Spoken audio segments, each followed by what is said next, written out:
Hello friends, welcome to my Ushasri channel. చాలా రోజుల తర్వాత మీకు ఒక సింపుల్ స్నాక్ ఐటెం చూపించబోతున్నానండి. అదేంటంటే మిరపకాయ బజ్జీలు. మిరపకాయ బజ్జీలు అంటే ఇష్టపడని వారంటూ ఎవరు ఉండరు కదా. మాకు కూడా మిరపకాయ బజ్జీలు అంటే చాలా చాలా ఇష్టమండి. అందుకని నేను చాలా రకాలుగా చేస్తూ ఉంటాను. మిరపకాయలని ఈ విధంగా బాగా కడిగిన తర్వాత చివర్లను కట్ చేసుకోవాలి.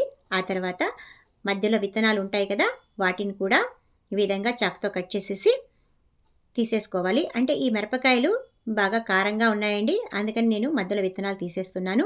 కారం లేని మిరపకాయలకైతే విత్తనాలు తీయక్కర్లేదు. నాకు అలవాటు కాబట్టి ఈ విధంగా చాకుతోనే తీసేస్తున్నాను. మీరు నెమ్మదిగా స్పూన్తో తీసేసుకోండి. ఈ విధంగా విత్తనాలన్నీ తీసేసిన తర్వాత ఇందులోకి చింతకాయ పచ్చడండి, చింతకాయ తొక్కు అంటారు కదా, దానిని స్టఫ్ చేసుకోవాలి. అంటే చింతకాయలు, పసుపు, ఉప్పు, మెంతిపొడి వేసి మనము దంచి పెట్టుకొని ఉంటాం కదా, ఆ పచ్చడిని ఇందులోకి స్టఫ్ చేసుకోవాలి. ఇలాగా స్టఫ్ చేసుకొని మనము బజ్జీలు చేసుకుంటే చాలా చాలా టేస్టీగా ఉంటాయండి. ఈ రెసిపీ మా ఫ్రెండ్ త్రిపుర చెప్పిందండి. నిజంగానే తను చెప్పినట్టుగానే ఈ బజ్జీలు చాలా టేస్టీగా ఉన్నాయి. ఇందుకు 2 గరిటెల శనగపిండి తీసుకోవాలి. అలాగే 1/4 అంటే 1/4 భాగము బియ్యపిండి కూడా వేసుకోవాలి. మీరు కొన్నపిండి అయితే బియ్యపిండి వేసుకోనక్కర్లేదండి, అలాగే డైరెక్ట్గా చేసుకోవచ్చు.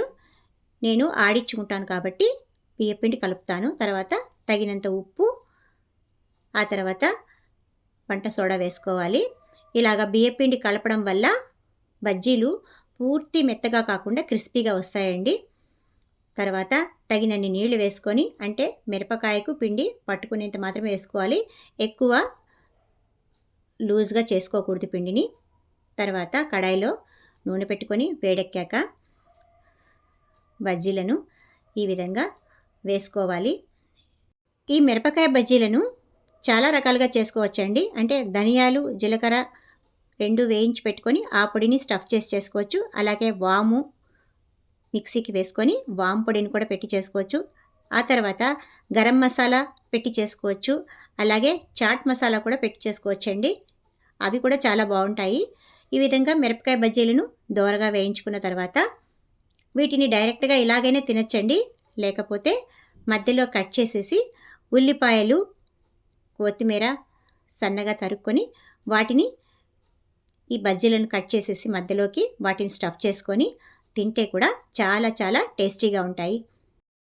మీకు ఈ వీడియో కనుక నచ్చినట్టయితే లైక్ చేయండి, షేర్ చేయండి, అలాగే సబ్స్క్రైబ్ కూడా చేసుకోండి. ఓకేనా? Thank you.